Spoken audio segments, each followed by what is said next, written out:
ئەم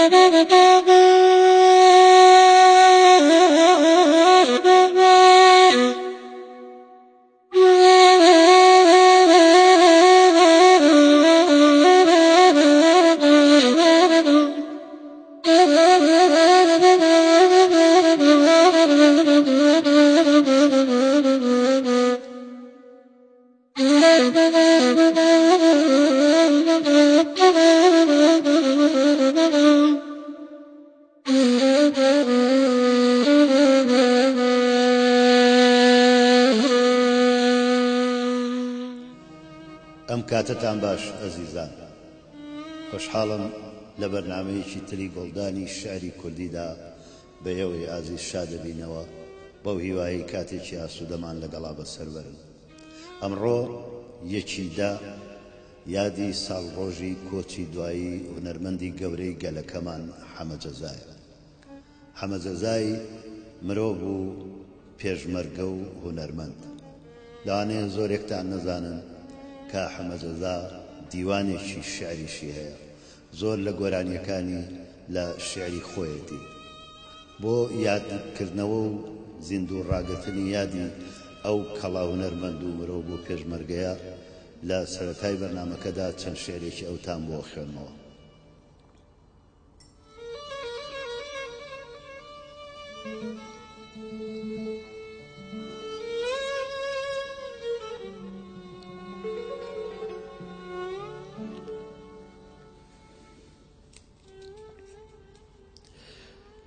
ئەڕۆم وێڵم وا من دەڕۆم ئەم هەوارە پڕ ئازارە بەجێ دێڵم، خۆمەزانم بە دوای عەشقی چارە نووسی کێدا وێڵم. ئەڕۆم وێڵم جێتان دێڵم، ڕێی هاتوو نەهاتە کێڵم. ئەڕۆم بەرەو هەواری نوێ، هەواری عەشق و ئازادی، بێزارم لەم ژینە سەختە دەچمە دنیای پڕ لە شادی. ئەڕۆم وێڵم جێتان دێڵم، ڕێی هاتوو نەهاتە کێڵم. من ڕانایم لەگەڵ ڕەوتی هەوارێکی چۆڵ و خاڵی، من نامەوێ لێم بشێوێ ڕەوشتی جوانی مناڵی. ئەڕۆم وێڵم جێتان دێڵم، ڕێی هاتوو نەهاتە کێڵم. ئەڕۆم بەرەو ئەو هەوارەی پڕ لە گوڵزارە و خەندەران، ئەڕۆم بەرەو کانیاوی ڕوون بندارە پیری ئەرخەوان. ئەڕۆم وێڵم جێتان دێڵم، ڕێی هاتوو نەهاتە کێڵم. ئەڕۆم بۆ ڕێی مان و نەمان پەیامی دڵ ئەنێرمەوە، ئەڕۆم ژانی ئەم هەوارە بۆ کوردستان ئەگەڕمەوە. ئەڕۆم وێڵم جێتان دێڵم، ڕێی هاتوو نەهاتە کێڵم. ئەڕۆمەوە هەوارەکەم کە بەهەشتی خوای جوانیە، دەچمەوە جێگەی باپیران قیبلەی من سلێمانیە. ئەڕۆم وێڵم جێتان دێڵم، ڕێی هاتوو نەهاتە کێڵم.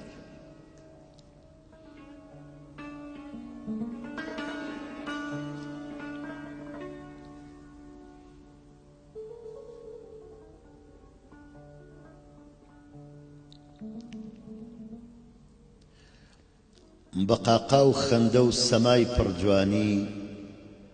بە لەنجەولاری سەرڕێی کانی،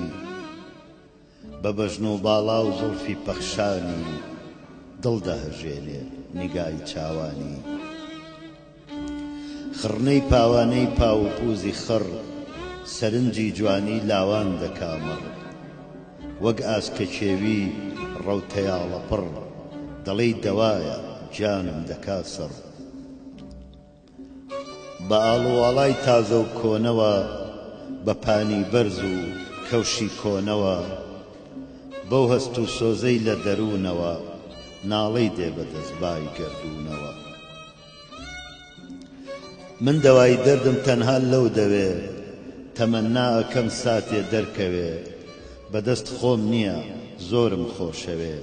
خوا بکا مەرگم پێشمەرگی کەوێ. بڕوانە باڵای جوانی خوا پێدا و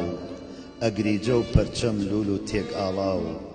بەلەنجە و لار و بە سەرنجی چاو ئاخۆت چەند لاوی خست بێتە داو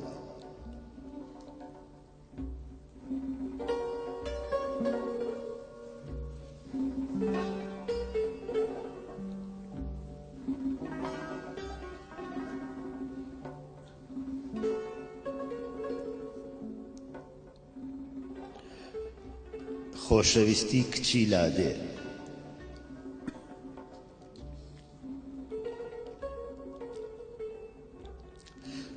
تاکە شەونەمی سەرگۆڵ خۆرە تاوی بەیانی سوورە چناری هەڵچوو خۆرەی ئاوی دەمکانی مەچەکی پڕ لە بازن پاوانەی پێخەناوی بەم گەردی بەیانیە خۆت گەشت هەڵگەڕاوی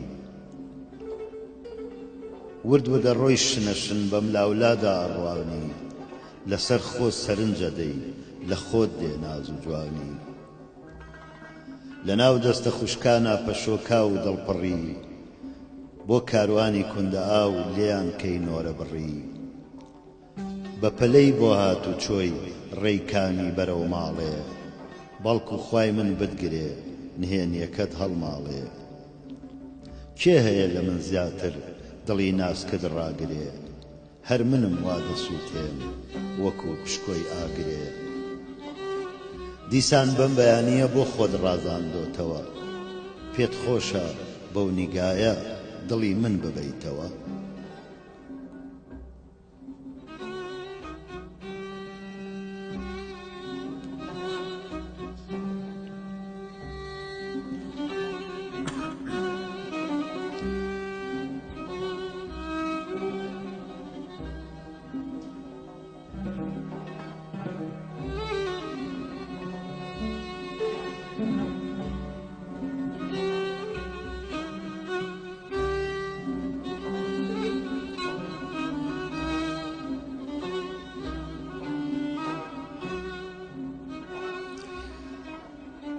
گەڕامەوە بۆ باوەشی وڵات و خاک و یارانم بۆ هەوارگەی بیرەوەری مناڵی و یادی جارانم زۆر لە مێژە چاوەڕوانی دەرفەتێکی وەگەم ڕۆژەم گەڕامەوە بۆ بەرزایی شاخەکەی ئەزمەڕ و گۆیژەم گەڕامەوە بۆ شارەکەی شێخی نەمری کوردانم بێزار بووم لەم غەریبیە لە هەندەران پەشیمانم گەڕامەوە سەر لاپەڕەی مێژووی چەند ساڵەی ڕابردووم بۆ ڕۆژانی ناهەموار و دڵی بێهەستی وەک مردووم گەڕامەوە بۆ کوردستان بۆ هەواری چواروەرزەکەم بۆ تام و چێژی پەڕژیان بۆ بەهارە چاوسەوزەکەم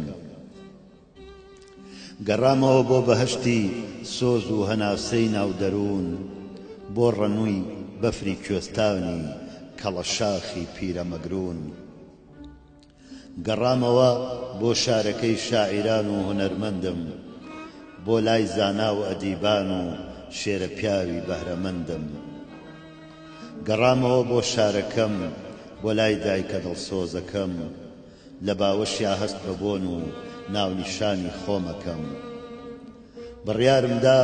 جێی نەهێڵم ئەم نیشتیمانە ڕەنجینە ڕاستە پێشینان کە دەڵێن بەرد لە شوێنی خۆی سەنجینە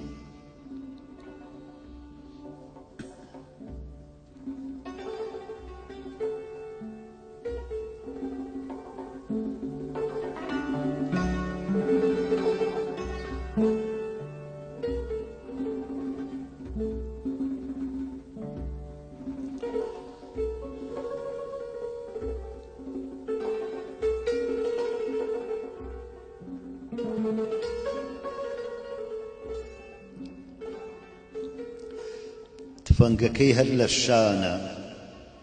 هاوڕێی پێدەشت و کێوانە خاوەنی هەست و ویژدانە بۆیە هەر ئەوم خۆشەوێ دەرد و بەڵای لە من کەوێ هەڵۆی سووری سەر شاخانە چرۆی گوڵی ئەرخەوانە خۆیە خۆشەویستی هەژارانە بۆیە پێشمەرگەم خۆشەوێ دەرد و بەڵای لە من کەوێ کەڵپەی ئاگری نەورۆزە نیگابانی شەو و ڕۆژە بۆیە ناوەکەی پیرۆزە لە دڵەوە خۆشم ئەوێ دەرد و بەڵای لە من کەوێ پاسەوانی ئەم خاکەیە کاری بەرگری و چاکەیە ڕۆڵەی پەت و سێدارەیە بۆیە پێشمەرگەم خۆشەوێ دەرد و بەڵای لە من کەوێ ڕۆڵەی ناو بەفر و هەرەسە ڕێگەی ئازادی مەبەسە چونکە ناوی مقەدەسە بۆیە پێشمەرگەم خۆشەوێ دەرد و بەڵای لە من کەوێ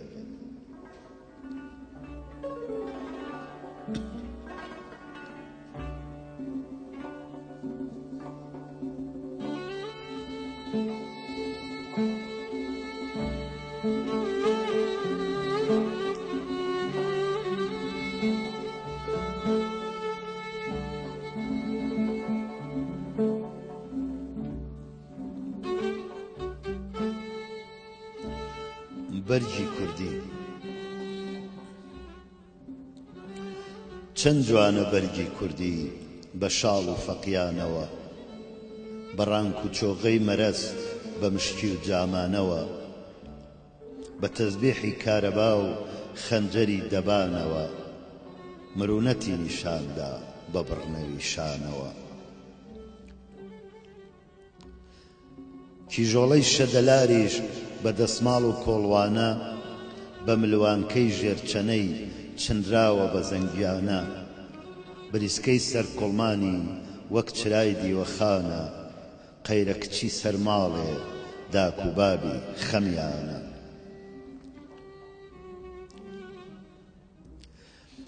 بەرگی فاسۆن لەندەنی شەروال و ستارخانی پشتێنێ تەختی ڕەشی گوڵسووری شاڵکرمانی بۆ لاوی کەمێ گۆشتن چەشپە لەسەر دووشانی کڵاشی ئەبووبەکری دەستکردی هەورامانی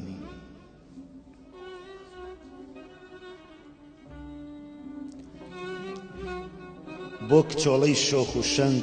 سەر و فێست و لاگیرە هێلەگی بە گۆبەرۆک قەد و پشتێن بە لیرە مەچەکی پڕ لە بازن لەناو زێڕایەخسیرە عاشقبەندی سەر سینەی قامک پڕ ئەنگوستیلە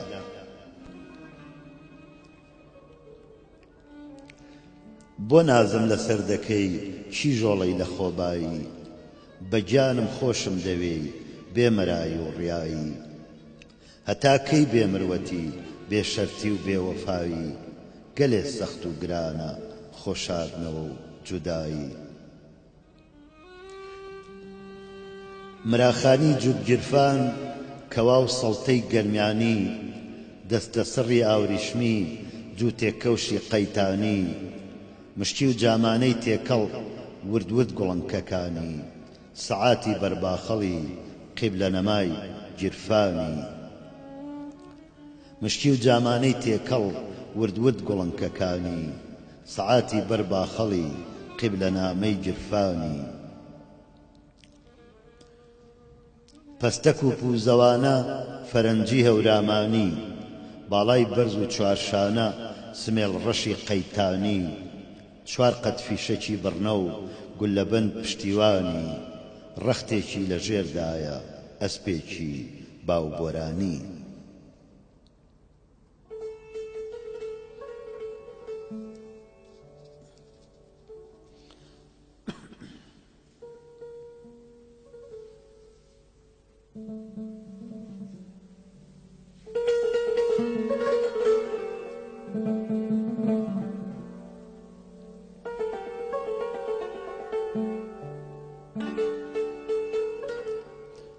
فرمێسک قەترەیە فرمێسکی چاوە جوانەکەت کەوتە سەر لێوم تا مەزرۆییدا بە هەناسە و دڵی خەمبار و پەشێوم ببارێنە فرمێسکی گەشت ببارێنە بهەژێنە سینە و جەرگم بهەژێنە کە فرمێسکی چاوەکانت بەڕووی گەشتا دێنە خوارێ پروشەی بارانی سۆزە خۆشەویستی لێ دەبارێ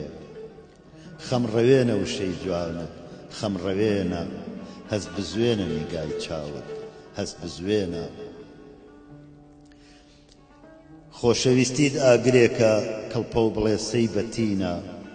سینەت کانیاوی کوێستانە بەهەشتی سەرزەمینە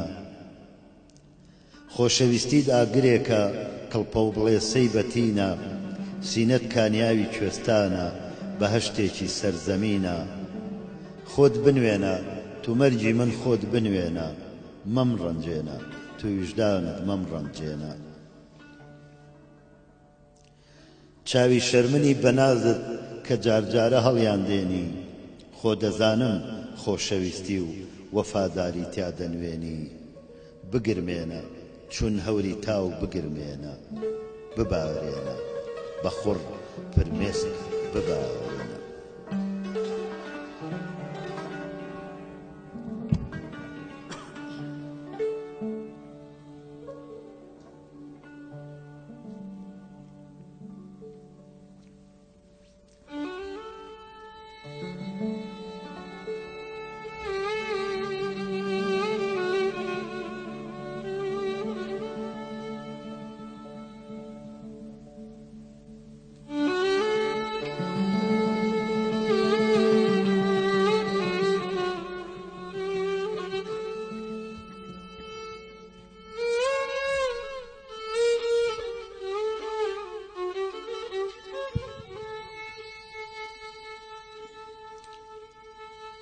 یەکێک لەو شاعرە گومناوانەی کورد کە دیوانێکی پڕ ڕەنگی بەجێهێشتووە و بەداخەوە بەدەیان لە شێعرەکانی فەوتاون مەلا ساڵحی زێویە ناسراو بە حەریق لە گوندی زێوەی بناری پیرەمەگرون لەدایک بوو بە دوای خوێندن و ژیانە کەوتۆتە خۆرهەڵاتی کوردستان و ناوچەکانی سەقز و مەهاباد و لەو ناوە نیشتەجێ بووە بەداخەوە لە تەمەنێکی کەمدا و دوای ئەوەی بینایی لە دەستدەدا ژیانی بە کۆتایی دێت و زۆر لە شێعرەکانی فەوتاون هەروەها هەندێک لە شێعرە زۆر جوانەکانیشی بە ناوی شاعرانی دیەوە یان لە دیوانی شاعرانی دیا بڵاو کراونەتەوە بۆ نمونە شێعری لە دیوانی نالیا بڵاو کراوەتەوە و شێعریشی لە دیوانی وەفاییە بڵاو کراوەتەوە کە لە ڕاستیدا ساغ بۆتەوە کە شێعری حەریقن ئەم بەشەی دووەمی بەرنامەی گوڵدانی شێعری کوردی بە چەند شێعرێکی حەریق بەسەرە بێت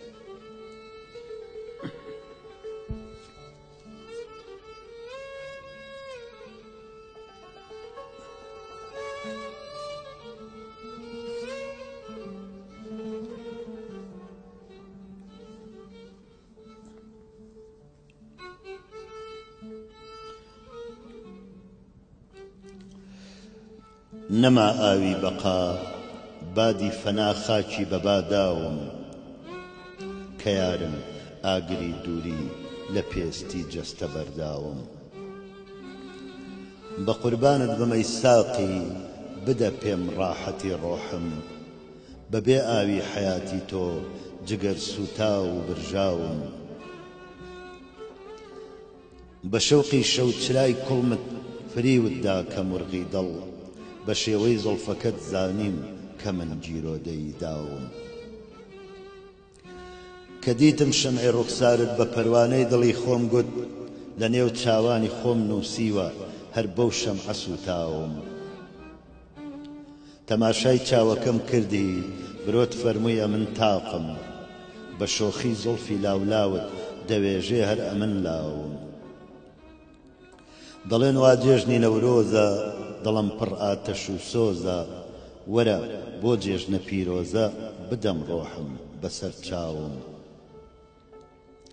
وەرە سەر چاوەی چاوم دەڵێ دەریای عەممانە تەماشای ئەشکی گوڵنارم لە سایەی چاوی خوێناوم هەموو کەس مەستی بادەی کەیف و شەوقی بەزمی جانانە بە تەنیا هەر ئەمن ئەمڕۆ لە خاکی مەینەتا ماوم تەماشای چاوی نێرگسکە کە بە مەستوری چ مەخمورە تەماشای چاوی نێرگسکە بە مەستوری چ مەخمورە تەماشای پێکەنینی گوڵ بە ئەحواڵی شێواون تەماشای پێکەنینی گوڵ بە ئەحواڵی پەشێواون دیارە ساقی بێباقی نییە مەیلی بەدڵداری دەڵێم ها نەقدی جان و دڵ دەڵێ لاچۆ لەبەر چاوم دوای هیجرانی گوڵ ئەی دڵ لە شێخ ئەحمەد تەمەناکە بڵێ ئەمڕۆ بەناحەق نەونەمامی جەرگی پێکاوم حەقم بستێنە ئەی نەخلی مراد و سەروی ئازادم وەکو عارەب دەخیلت بم زەلیل و زار و داماوم حەریقی ناری هیجران و غەریقی ئەشتی حرمانم لە خاک و بادی عالەمدا ئەنیسی ئاگر و تاوم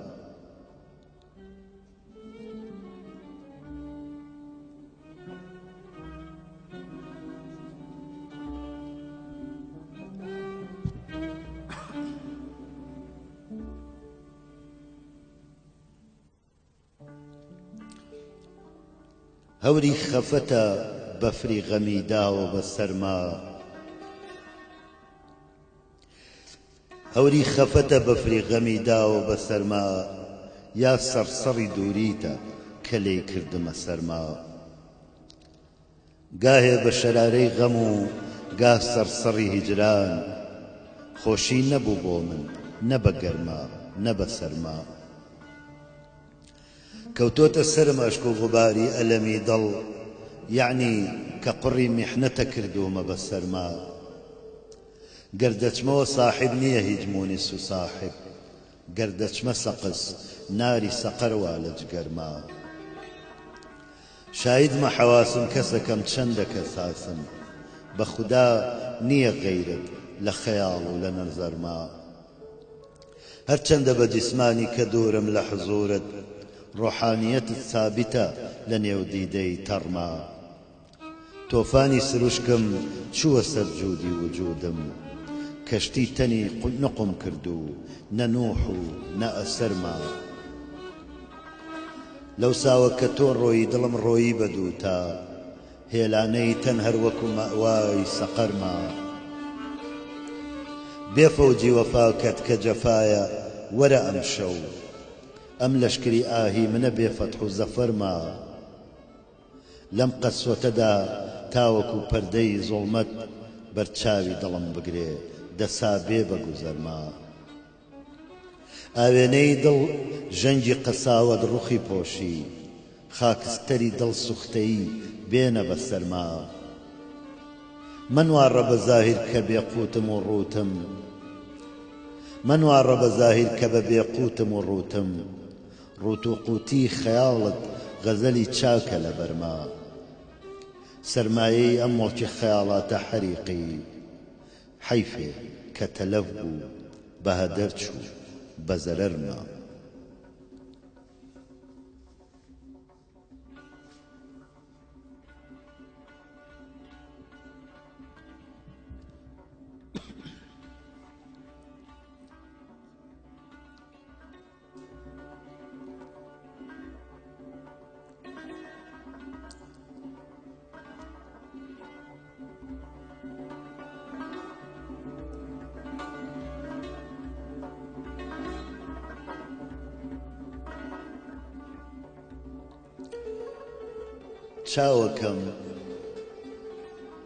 چاوەکەم ئەمڕۆ لە گوڵشەن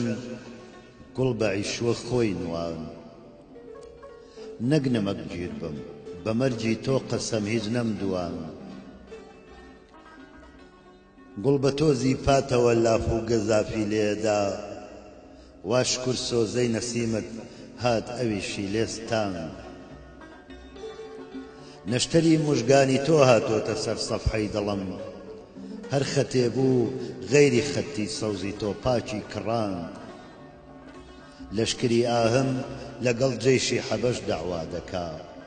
حیرەتم ماوە کە چۆن ئەو دولبەرە دڵمی ڕفان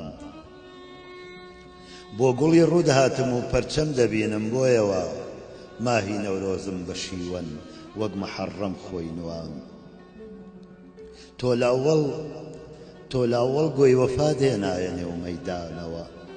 ئێستا چەوگانی خلافت پشتی 100 وعدەی شکاند تو خدا قەت غیرەتە بۆ تۆ ئەرێ سەروی ڕەوا گوڵ بەبێتەوە وا لە باغا خێوەتی خۆی لێ چەقاند باوجود ئینساف بدەم چاکە گوڵیش مشتاقتە باوجود ئینساف بدەم چاکە گوڵیش مشتاقتە هەر لە شەوقی تۆیە سەرپۆش و گریبانی دڕاند هەر کەسێ مایل بە پیرێکە و طەریقێکی هەیە تۆ بە شعلەی غەم حەریقی واوە جاخت هەڵگەڕاند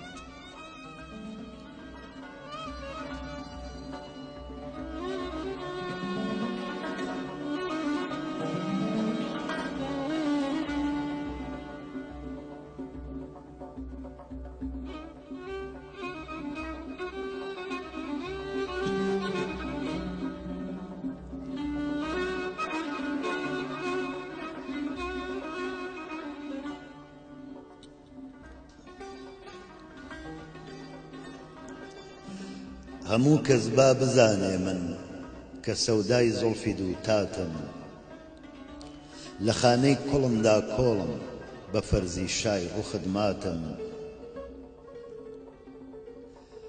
ئەگەرچی ساکینی موڵکی عەجەم بووم دوول لە ڕۆم کەوتم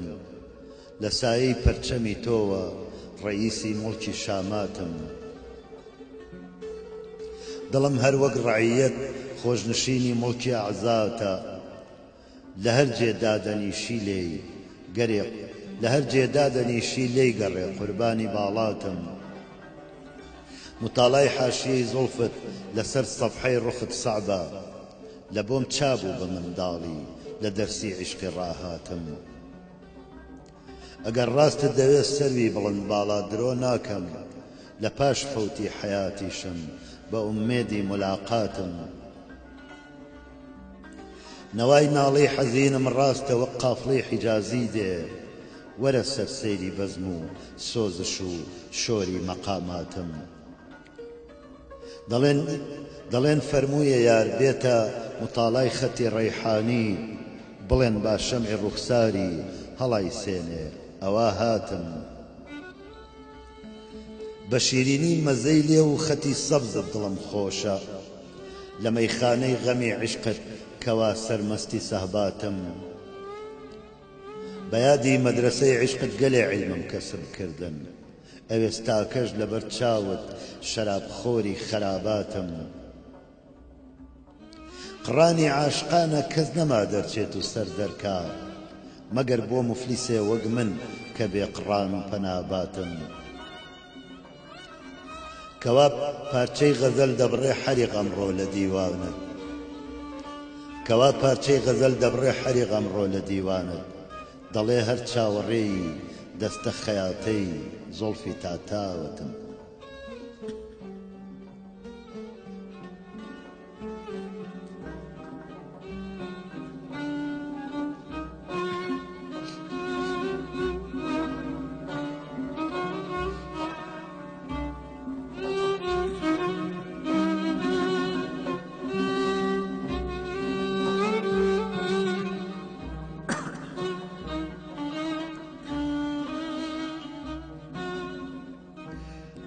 بە خەیاڵی شەوی وەسڵت خەوی هیجرانم دی بە خەیاڵی شەوی وەسڵت خەوی هیجرانم دی بە شەمیمی نەفەست سروەی حرمانم دی چاوی بیمارت ئیشاراتی شفا دەنوێنێ لە خەتی مەسحەفی ڕووت ئایەتی لوقمانم دی سەیری زوڵفت کە لەسەر ئاگری ڕوودوێستاوە حەی بێجانە لە بەرچاو بە پەیمانم دی بە هەوای عەرعەری قەدت لە خیابانی خەیاڵت شعری بەرجەستە وەکو سەروی خەرامانم دی ڕوخی نەورۆزی نەبوو خێزی خەتی ماتەمی گرت ڕۆژی ئیمساک و شەوی قەدری حەبیبانم دی گەوهەری معنی لە دەریاچەی دڵ دێنمە دەر تا لە حوقەی دەهەنت لعلی بەدەخشانم دی هەر بە ئاودا چوو سەفینەی غەزەلی بەحری خەیاڵ لجيات سود متاعم زرر زيانم دي لقني ديدا بتيلي مجورة وغني بو شوي وصلي لصدلا وشرا خانم دي لنواي تغنيي بلبلي دوري قولي الرود لهمو مرغو شمن نالو أفغانم دي جوهري نظمو دري معني لفظي صدفم برد بازاري نظر مشتري نادانم دي لقبالي كرمي أهلي هنر تفكريم وكو أشعاري حريقي ختي بطلانم دي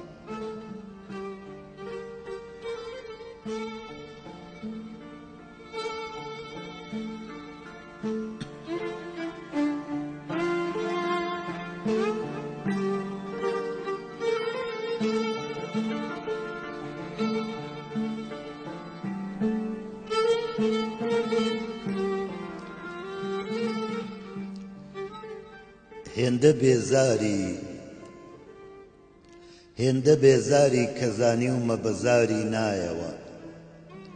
دوور لە باڵاکەت سەرینی نائومێدیم نایەوە هێندە بێزاری کەزانی و مەبەزاری نایەوە دوور لە باڵاکەت سەرینی نائومێدیم نایەوە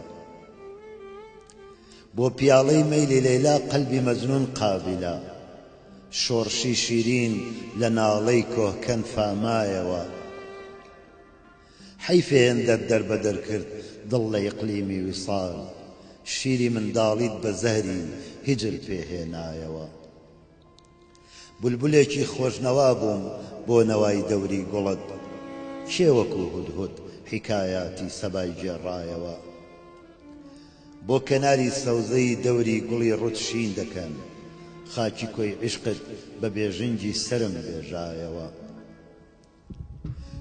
کەوتە نێو خەرمانی عومرم ئاگری توولی ئەمەل کەوتە نێو خەرمانی عومرم ئاگری توولی ئەمەل سەد کەڕەت بارانی وەعزی لێدران نەکوژایەوە تیری موژگان شیری ئەبرۆ تاق و دوود دەنوێنێ پێم تیری موژگان شیری ئەبرۆ تاق و جود دەنوێنێ پێم تا بزانم ڕۆحی شیرینت چلۆن کێشایەوە جێی نەزەر بۆ حاشیەی زوڵفت لەسەر ئاياتی ڕوود زۆر متاڵام کرد وەکو دەور و تەسەسول مایەوە تاقی میحرابی برۆت جێی ناوە بۆ ئەهلی نیاز سۆفی وەی زانی کەچە هێندکەر بوو خۆی گێڕایەوە شەمعی خوبان پرتەوێکی شەمسی ڕووی تۆی لێکەوت هێند حیا و شەرمی بەخۆی داهات بە جارێ توایەوە گوڵبژێرێکی زەریفم کرد لە نێو باغی خەیاڵ خۆزگە مەردێکی ڕەشید بۆ شێخی بخوێندایەوە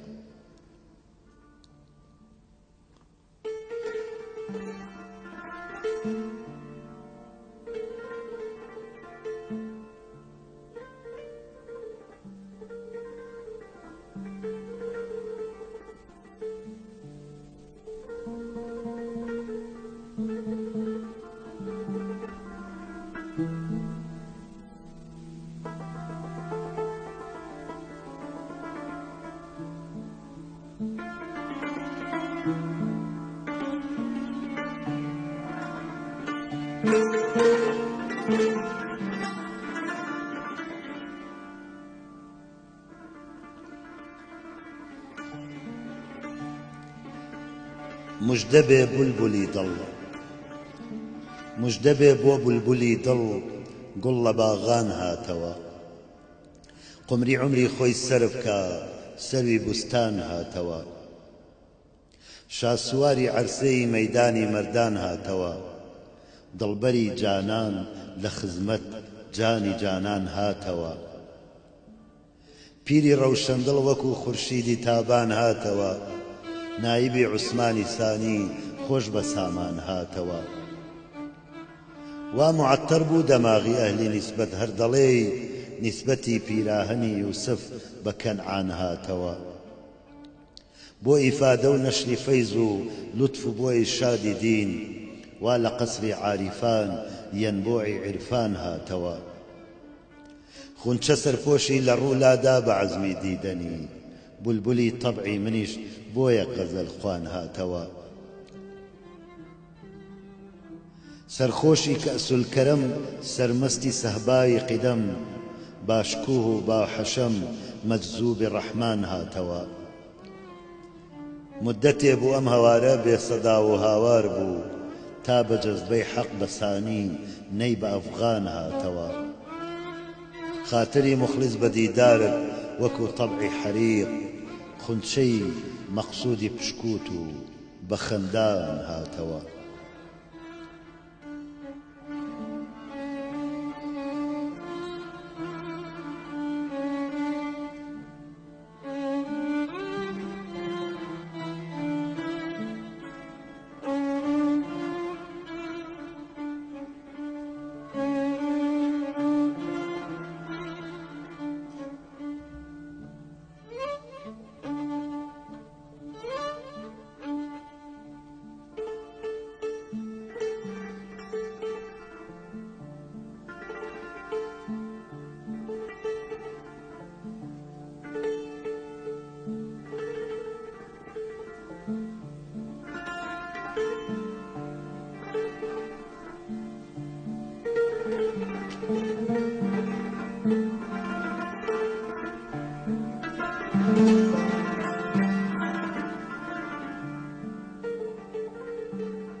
خدا تۆبە لە دەست شۆخێ کە وەختێ عیشوە دەنوێنێ خدا تۆبە لە دەست شۆخێ کە بە وەختێ عیشوە دەنوێنێ سەری تۆبەی مەلاو زاهید بە بەردی جیلوە دەشکێنێ ستونی قامەتت ڕاگرتووە بۆ خێوەتی دینم ستونی قامەتت ڕاگرتووە بۆ خێوەتی دینم خدا بۆ توولی عمرت ئەو تەنافودارە نەبسێنێ لە ڕەمزا حیکمەت العەینی ئیشارەی چاوی بیمارت بە قانونی ئەدەب ئایەی شفا بۆ ئێمە دەخوێنێ نەخۆشی دەردی هیجرانم ویساڵی تۆیە دەرمانم شفام نایە مەگەر بێنێ نەسیمی پەرچەمت بێنێ خەیاڵی نەوبەهار و سەیری گوڵزاری عەزیزانم گەهێ بۆ ڕووی گوڵ و گاهێ لە بوو سەبزەی خەتم دێنێ زرەی زوڵف و مژەی تیر و برۆی شمشێری ڕاکێشا زرەی زوڵف و مژەی تیر و برۆی شمشێری ڕاکێشا لە زومرەی عاشقانی خوێنبەهای ڕوخساری دەستێنێ لە ڕێی بادەی پیاڵەی چاو و شیشەی گەردنی ساقی کەسێ گەر ئابڕووی بێ ڕەنگە جامی عەیشی بڕژێنێ دەزانی بۆ تەرازووی زۆڵفی سەر ناکا لە هیجلاوە بە پارسەنجی حەیا دەستی لە میزانە دەبزوێنێ حەریقی ناری هیجران و غەریقی ئەشقی حرمانم حەریقی ناری هیجران و غەریقی ئەشقی حرمانم ئەگەر ئەو بێ دەخینچێنێ ئەگەر ئەم بێ دەسووتێنێ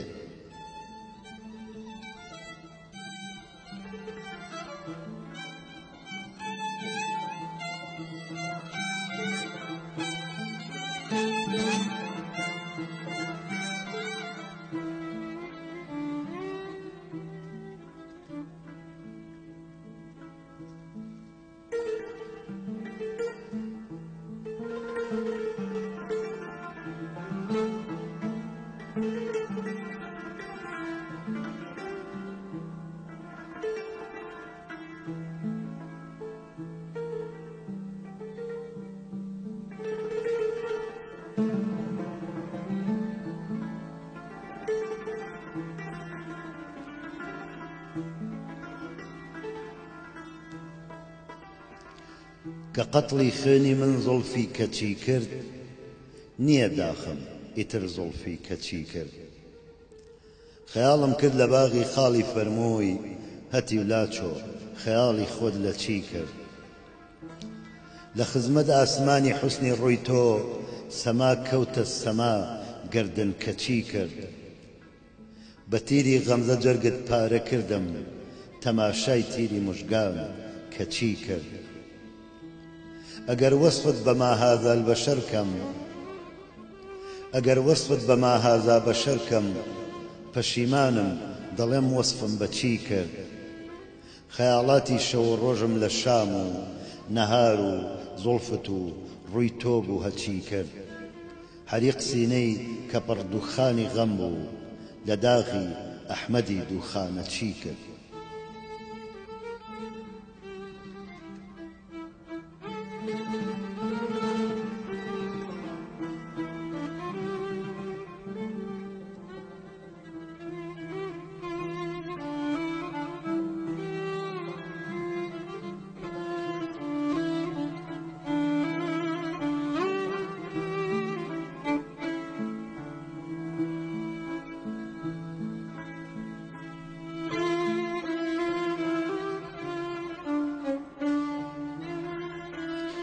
ئەماش یەکێکە لەو شیعرانەی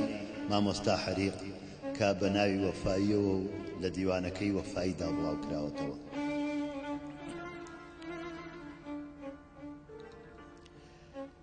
چاوەڕێی موژدەی نەسیمم تا لە گوڵشەن دێتەوە چاوەڕێی موژدەی نەسیمم تا لە گوڵشەن دێتەوە بەڵکە فەرمایش بکا بولبولم با بێتەوە واوە عیدی بەفری زستانی فراقت کەوتە دڵ مەر بە بای وعدەی ویساڵە کێوی دڵڕەش بێتەوە مروحەی زوڵفت لە دەوری ئاتەشی ڕوود بێت شلۆن ئاگری عیشقت بە ئاوی چاوی من دەکوژێتەوە سوچی زوڵفت بوو کە پەروانەی دڵم ڕووی کردە ڕوود ئاگری وەسڵی شەم و پەروانە شەو دەگڕێتەوە خەت و مۆری زوڵف و خاڵت حوجەتی مڵکی دڵە نەقشی ئەو مۆرە بە ئاوی خوڕخوڕەن ناچێتەوە دڵ لە ترسی چاوەکەت ڕووی کردە میحرابی برۆت ئێستا بیستومە لە چینی زوڵف جێی نابێتەوە کێوی هیجرت خستە سەر شانی دڵم پێی خستووە تا نەگا دەستی بە زوڵفت زەحمەتە هەستێتەوە سەد کەڕت خستمتە گێژی و سەد کەڕت خستتمە گێژ و مەهلەکەی بەحری فراق ئاخری مژگانی قولابت دەرم دێنێتەوە مەزرعەی میهر و محەبەت توخمی وەسڵی شین نەکرد گوڵ بە شادیدا دەچێنم خاری غەم دەڕوێتەوە خۆت دەزانی مودەتێکە گەردی پاماڵی جەفام کەی وەکو نەقشی قەدەم سەر دێنمە ژێر پێتەوە دڵ ئەوا کەوتۆتە زیندانی غەمت قوربانتم تایەکی زوڵفت بنێرە بەڵکە بۆم دەربێتەوە تو خوددا تاکەی لە تاریکی شەوی هیجرانی تۆ دەستەوە ژنۆ دابنیشم ڕەبی کەی ڕۆژ بێتەوە بێ ئیشارەی حکمەت العەینی شیفات نایە شیفام خۆت دەزانی زامی دووری سەختە خۆش نابێتەوە فکری من چونکە دەقیقە عاشقی قەدی ئەوە موو لە موو گیراوە چ بکەم لێک گوێ نابێتەوە فکری من چونکە دەقیقە عاشقی قەدی ئەوە موو لە موو گیراوە چ بکەم لێک گوێ نابێتەوە زەخمی دڵ بێ مەرهەمی وەسڵی بەناسۆر کەوتووە ئەی حەریق باسی مەکە تو خوددا بڵا نەکولێتەوە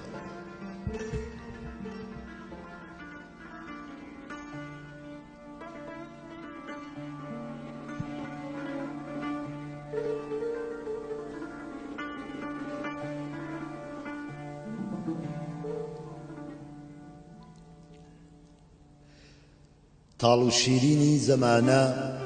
بە مەزاقت نابێ تاڵ و شیرینی زەمانە بە مەزاقت نابێ چانیە ساقی بدا بادە و تۆ بڵێ نابێ بە زووخاڵی جگەر و دوودکەشی ئاهی سینەت هەر بە جۆشی دەبوو چابێت و دەمی کێشابێ ساقی جامی کەرەم و دەوری عەتای شیرینە با تاڵیشی بدا ڕوح لەلات بێجابێ ساقی جامی کەرەم و دەوری عەتای شیرینە با بە تاڵیشی بدا ڕوح لەلات بێجابێ پیری مەیخانە دەڵێ نەزم و مەقامت ئەمە بێ هەر کەسێ دوردی نەبێ ساف و گەواران نابێ نەخشی نامەی قەڵەمی قودرەتی ئیبداعی وجود زشتی تێدا نییە ئەگەر تۆ نەزەرت زیبا بێ بە کەمەندی غەمی دنیا کەسێ خۆی پێچا بێ مطلقی قەیدی تەکالیفە کە خۆی پێچا بێ جلوەی ساقی و نەشئەی مە و لەهجەی مطرب جلوەی ساقی و نەشئەی مەی و لەهجەی مطرب فەرەحی مەجلیسە تا جامی ئەدەب نەڕژا بێ سەرخۆشی چاوی ئەوی مەکڕە لە سرکەی ئەبرۆی قەندی لێوی مەزەیە مەشرەبی تۆ گەرچا بێ من لەبەر چاوی گوتم بۆ مەزە چابوو لێوت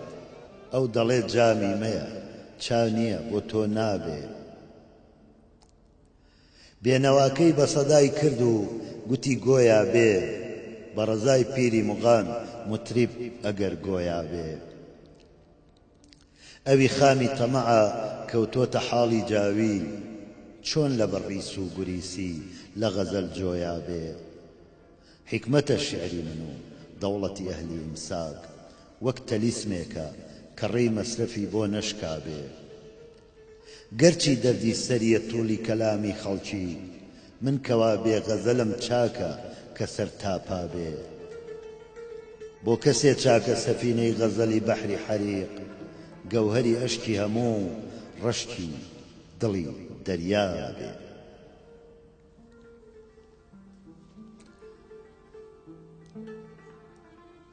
ئەزیزان